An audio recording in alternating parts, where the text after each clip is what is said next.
Estamos de regreso en CNN Chile Radio. AM.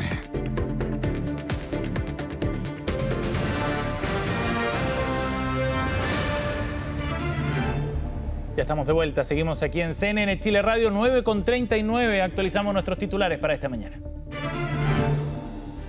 El Colegio Médico de Santiago alertó que los establecimientos de salud de la red pública se quedarían sin recursos a finales de octubre. Desde la entidad indican que este déficit se debe a que cada año hay una diferencia de cerca de 20% entre los gastos proyectados en la ley de presupuesto y los que realmente se ejecutan. El viceministro de Economía y Energía, Álvaro García, descartó la viabilidad política de impulsar una ley corta para acelerar la devolución. Esto tras el error de cálculo que se registró en los cobros de las cuentas de la luz. La candidata presidencial del oficialismo, Janet Jara, criticó el tono que tiene la franja electoral que empezó el viernes. La abanderada planteó que en algunos segmentos se promueve mucho el odio y la división. Las comunas de San Bernardo, Pudahuel y Maipú son las que tienen mayor cantidad de turbazos en la región metropolitana. Según cifras de la PDI, las diligencias por este delito pasaron de 45 a 50 entre 2024 y este año. Rodrigo Paz será el próximo presidente de Bolivia. El candidato del Partido Demócrata Cristiano se impuso en el balotaje a Jorge Tuto Quiroga y puso fin así a 20 años de gobierno del movimiento al socialismo de Evo Morales. Y en el fútbol, Marruecos hizo historia al ganar el Mundial Sub-20 que se disputó en nuestro país. El conjunto africano derrotó por 2-0 a la selección de Argentina.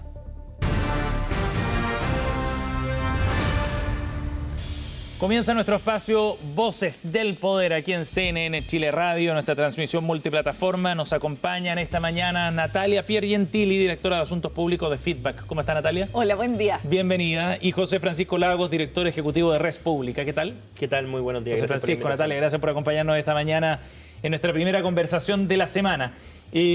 Estábamos comentando antes de la pausa que Res Pública hace este radar electoral con el promedio de las encuestas. No hay muchas novedades esta semana. Janet Jara en primer lugar, 29,5% de los votos.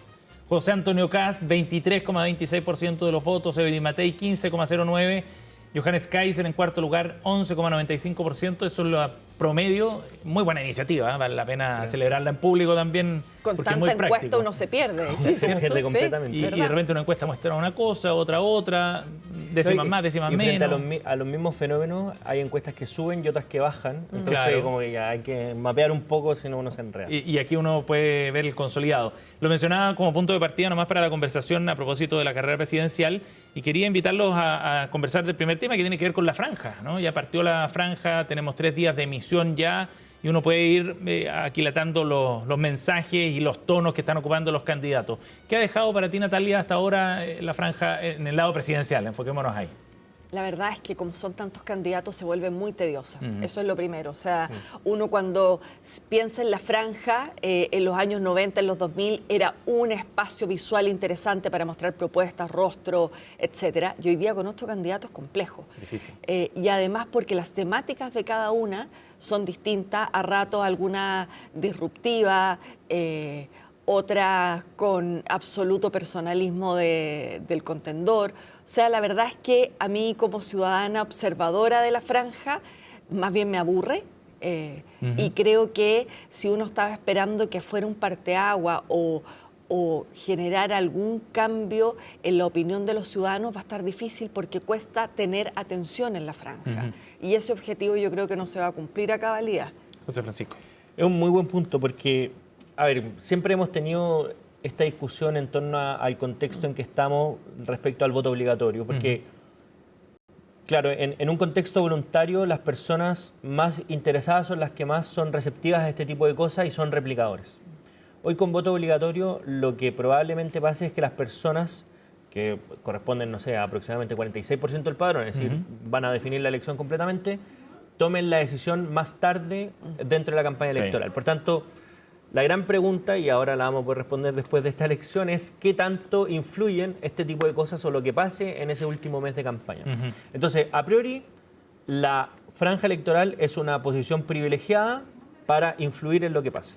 Dicho eso, estoy de acuerdo con Natalia, que en el fondo la franja electoral hoy día está hablando mucho más del contexto que de los propios programas o de los candidatos mismos. O sea, si uno fuera una persona que vive fuera de Chile y entra a ver la campaña de Janet Jara, dice, oye, esto es una candidata de centro derecha. O sea, ¿qué es lo que define como comunista a Janet Jara? Se habla de la protección de la frontera digital o una especie de... Fue su primer mensaje el viernes, claro. El primer mensaje. Entonces uno dice, bueno, entonces habla de progreso, habla de crecimiento.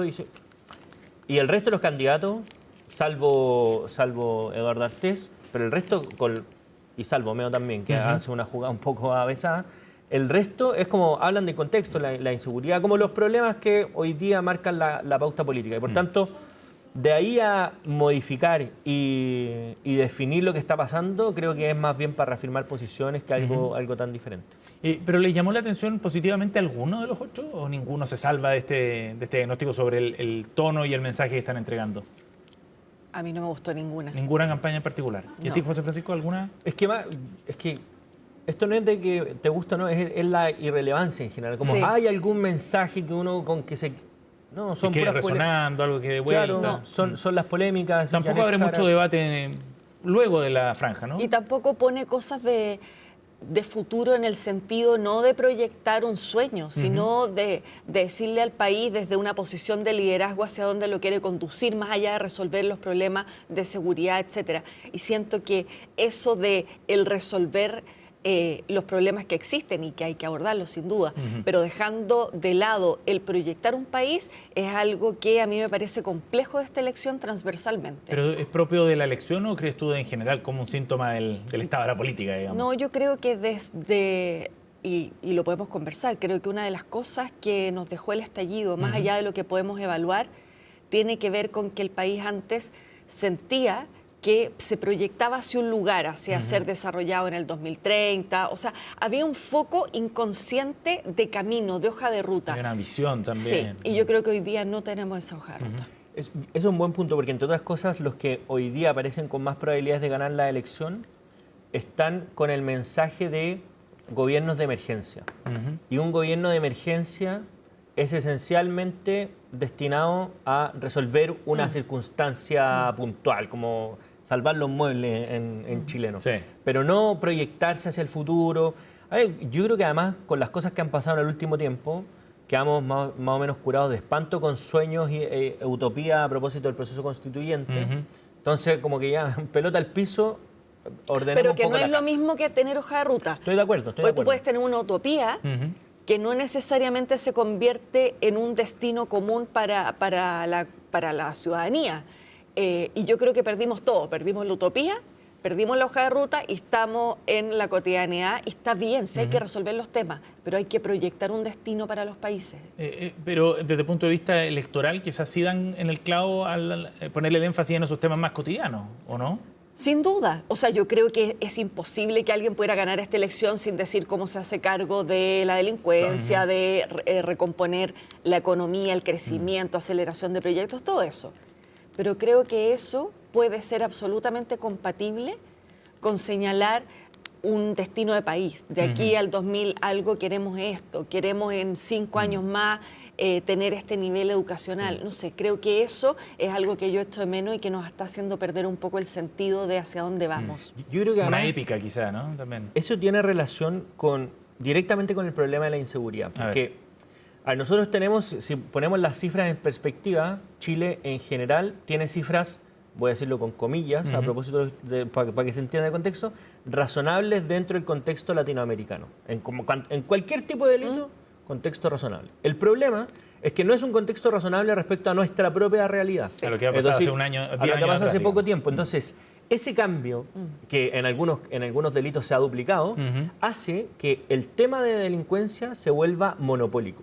Y en los estudios de sondeo público, uno puede ver que esto es realmente monopólico. Pasa para abajo educación, pasa para abajo pensiones, pasa para abajo salud.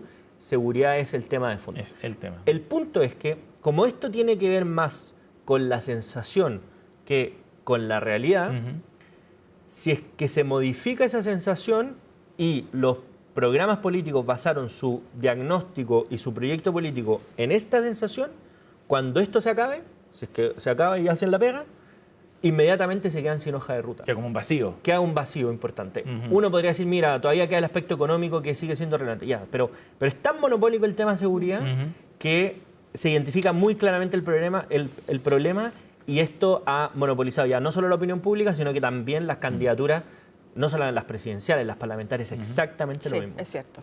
Estamos con José Francisco Lagos y Natalia Piergentili aquí en Voces del Poder. Preguntas muy puntuales sobre los tres principales candidatos a propósito de esta franja. ¿Según cuál encuesta? Porque según Radar Electoral, seguir haciendo propaganda. No, pero respecto a Janet Jara, Natalia, ¿te pareció creíble el que pusiera el foco en su primer mensaje en tema de seguridad? Por ejemplo, se le ve en el desierto, monitoreando algunos drones y cosas por el estilo. ¿Qué te pareció esa idea? A ver, me parece que la puesta en escena quiere plantear que ella se apropia y asume el tema de seguridad. Y me parece bien. Si el punto no es ese, el punto hasta dónde los mensajes que tú señalas son creíbles a propósito de tu historia o de tu socio. Y yo creo que ahí Janet tiene una complicación que es evidente. O sea, la postura que tuvo muchas veces el PC en algunas leyes de seguridad o el mismo Frente Amplio hacen que a ella le cueste más o que tenga que hacer más esfuerzos para relevar la importancia que tiene este tema para la coalición. Y yo no dudo de ella, sino que creo que efectivamente se hace toda esta puesta en escena, que además es una de las más como nítidas de los candidatos, porque es como parar en el desierto, etcétera, pero tiene que ver un poco con eso, con despejar cualquier duda de que ese tema es relevante para ella. José Francisco. Sí, hay un punto interesante. Si yo fuera el socialismo democrático estaría muy enojado con la campaña de Janet Jara porque el emplazamiento que hace ella es hacia la administración actual, directa o indirectamente, pero tal como decía Natalia, quienes no apoyaron estas iniciativas en materia de seguridad son precisamente el partido que está apoyando, el partido llamado el Frente Amplio, que es el partido del presidente, que no se sumaron en gran parte a esta serie de medidas, y eso hace que el discurso finalmente no termine calzando con la realidad, y además muchas veces se critica como ir a cosas que las personas dijeron hace 10 años. Y yo mira, esto es arqueología, ya sea tuitera o cualquier cosa.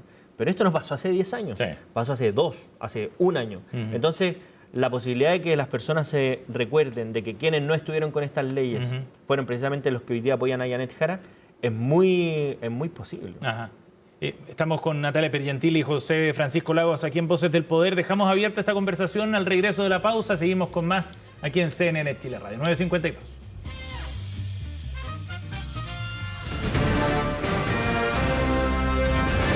Hacemos una pausa y ya regresamos con CNN Chile Radio, AM.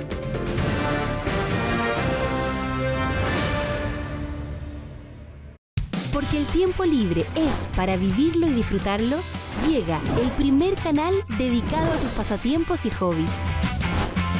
Del vino a la música, de los libros a los videojuegos, del deporte a los viajes. En Hobbica, cada afición tiene su espacio. Descubre lo que apasiona a los que te inspiran. ¿Tienes una pasión que compartir? En Hobbica abrimos las puertas a tus proyectos. Porque nuestra pantalla se construye con las pasiones de todos.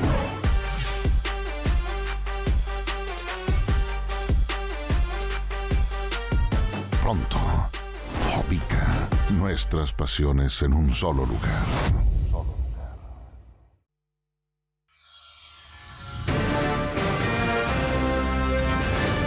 Estamos de regreso en CNN Chile Radio, AM.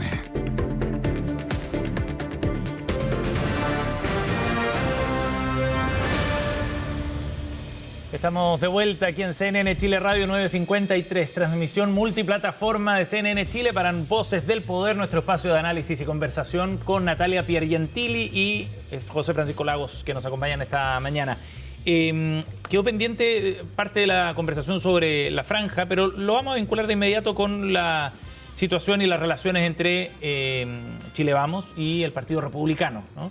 La semana pasada, Evelyn Matei aceptaba las disculpas de José Antonio Kast, trataba de poner un poco de paño frío a este asunto, pero duró poco esa paz a propósito de las declaraciones de Ruth Hurtado, de eso ya sabemos, pero es interesante ver cómo esto se va proyectando hacia un escenario eventual de segunda vuelta, sea quien pase a ese balotaje con Janet Jara, que parece ser el escenario más probable. ¿Cómo ves tú esas tensiones, José Francisco? ¿De qué forma las ves plasmadas en las declaraciones de esta última semana también? ¿Como un asunto que está en camino a resolverse o como un problema que no tiene mucha solución? Mira, yo en esto no soy tan optimista porque yo creo que no se va a resolver y puede empeorar porque aunque no se digan cosas tan graves, cada cuestión que se diga va a ser con piel electoral. Entonces, sensibilidad electoral, esto hace que se exagere o se exacerben cada una de estas cosas y por tanto cada cuestión que se diga para diferenciarse entre una candidatura y otra va a ser fuente de conflicto y eso yo lo asumiría como lo que es una realidad. Entre otras cosas, una realidad porque ambas candidaturas pueden ganar la presidencia de la República. Y esa posibilidad cierta y concreta es un incentivo muy perverso a la hora de identificar quiénes son los verdaderos adversarios. Porque, claro, dentro del sector se habla, pero mira, hay que ver quién es el adversario, el rival está al frente. Está a la izquierda. Está bien, pero la peor astilla es la del mismo palo. Electoralmente, además, ya no es tan cierto. Cuando hoy día, con la información que tenemos hoy, las encuestas dicen que cualquiera le ganaría a Janet Jara en segunda vuelta. Ajá. Entonces dicen, mira, es que el rival ya no es Janet Jara, porque ese es un rival superado, entre comillas, claro, sino que el rival es el que tengo al lado y por tanto ya las reglas son distintas. Natalia. Mira, yo esta película ya la vi. Entonces yo les diría a... ¿La viste dónde? ¿En el oficialismo de hoy? Claro, pero sí, es verdad. O sea, la historia no se repiten siempre, riman un poquito. Entonces creo que... A ver, no quiero dar recetas ni mucho menos. Creo que aquí hay un problema y creo que lo señalas muy bien. O sea, hoy día el problema es evidente, que es quién pasa a segunda vuelta desde las derechas. Entonces, todo este relato de nuestro enemigo está allá, hoy día no está allá, está acá. Ahora creo que es difícil plantear lo que te voy a decir en un momento tan candente, que es que yo creo que cualquiera de los dos que gane tienen que tener un pacto de gobernabilidad. Y ese pacto va a ser mucho más difícil construir si se siguen, como decían mis amigos de Colegio de Hombres, tocando la oreja. O sea, porque después hay que recomponer. Sea quien sea, se va a necesitar. Se va a necesitar en el Parlamento, se va a necesitar para gobernar. Llevamos muchos gobiernos con fragilidad y con falta de gobernabilidad, por lo tanto, por un tema de bien superior, tienen que generar las condiciones quienes sean los vencedores para tener esta gobernabilidad. Víctor Pérez la semana pasada aquí decía es mucho más fácil ganar la elección que gobernar después. Pero claro, sin duda. Y la verdad es que, insisto, van a tener que ponerse de acuerdo en ciertos mínimos, en un rayado de cancha, entender o asumir quién va a tener la hegemonía del sector después de la elección. Y creo que hoy día ninguno de los dos sectores de la derecha está preparado para eso porque están en plena disputa. Y esa disputa genera cicatrices, genera complejidades que no se resuelven tan rápido como el tiempo entre primera y segunda vuelta. Ahora, esa lucha hegemónica que menciona Natalia es el corazón, el meollo del asunto aquí, ¿no? O sea, lo que está es la lucha por ver quién va a liderar el sector en los próximos años. Es difícil dejar de lado eso al momento de buscar y proyectar esa gobernabilidad también.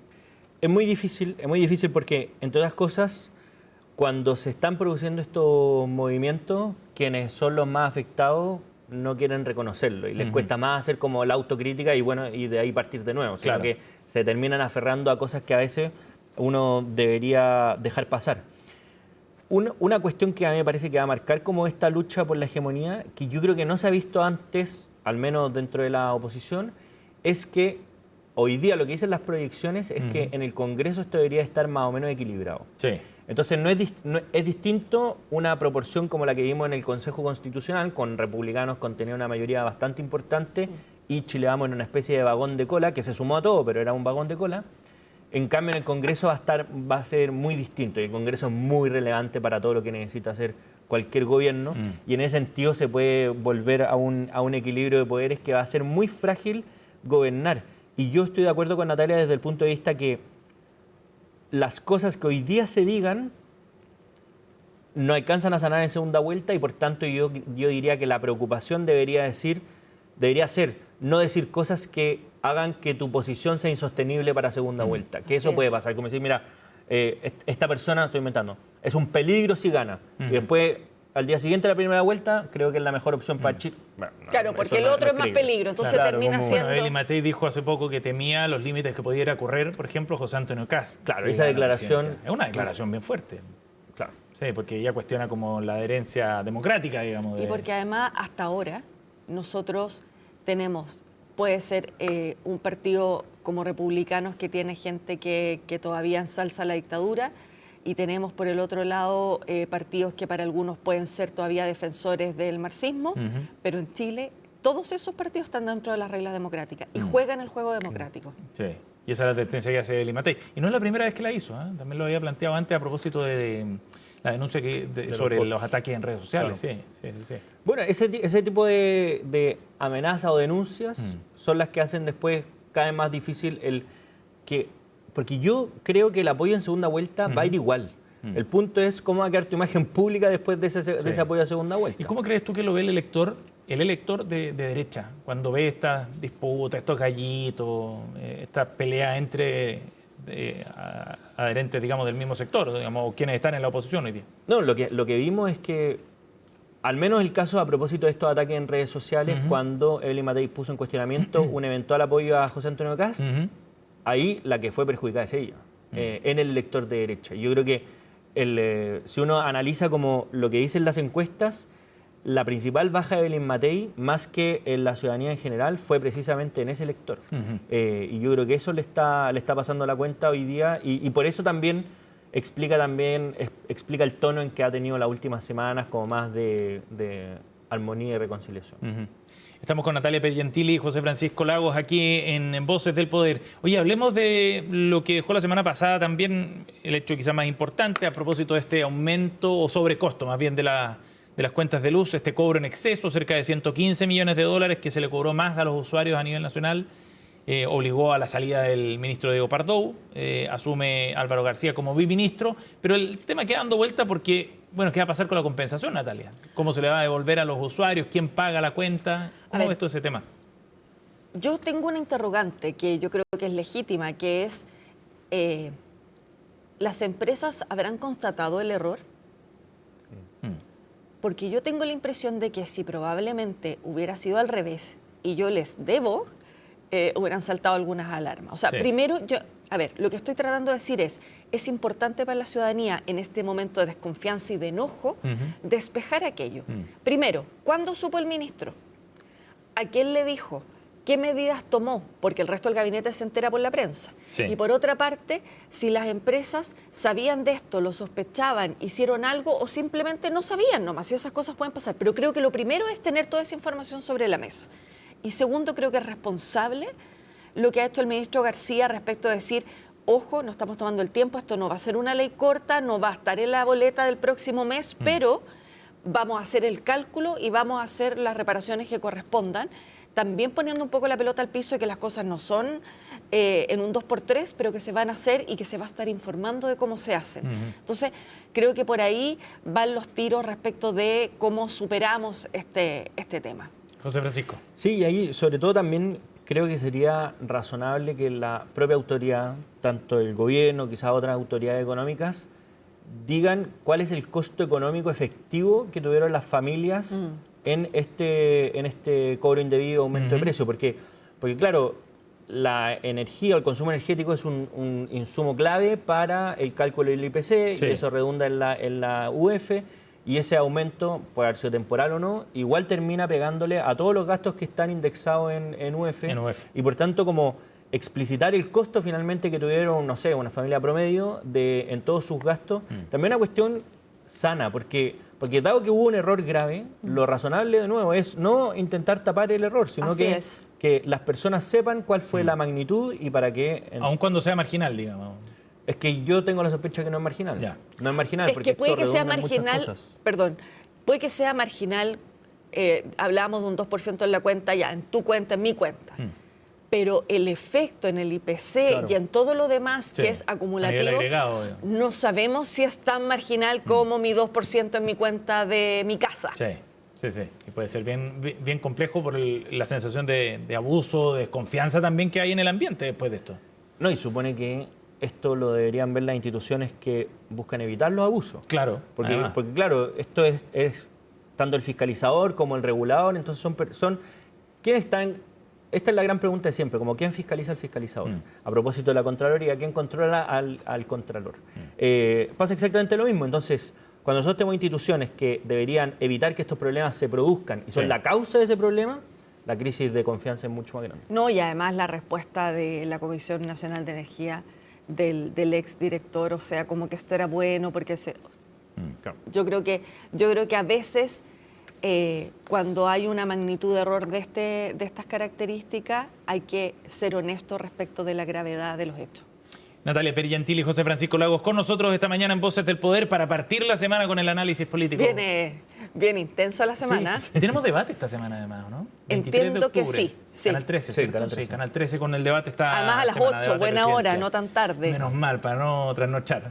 El domingo. ¿Domingo finalmente? Sí, domingo. Gracias por acompañarnos, Natalia. Gracias José Francisco. Gracias. Buena semana. Nos vamos a ir a la pausa, 10:05. Tenemos temperatura de 17 grados a esta hora acá en Santiago. Nos vamos con imagen de Peñalolén en la zona norte de esa comuna. Ahí estamos viendo en el sector oriente de Santiago con temperatura de 17 grados, los cielos despejados. Se espera una máxima de 27 para esta jornada. Vamos al corte, seguimos con más.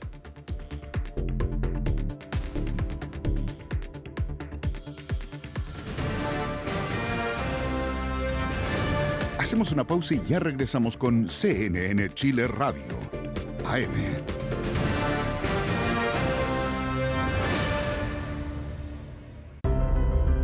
Acciona ha elaborado las primeras tablas de surf del mundo utilizando material procedente de la pala de un aerogenerador que terminó su vida útil en la producción de energía eólica.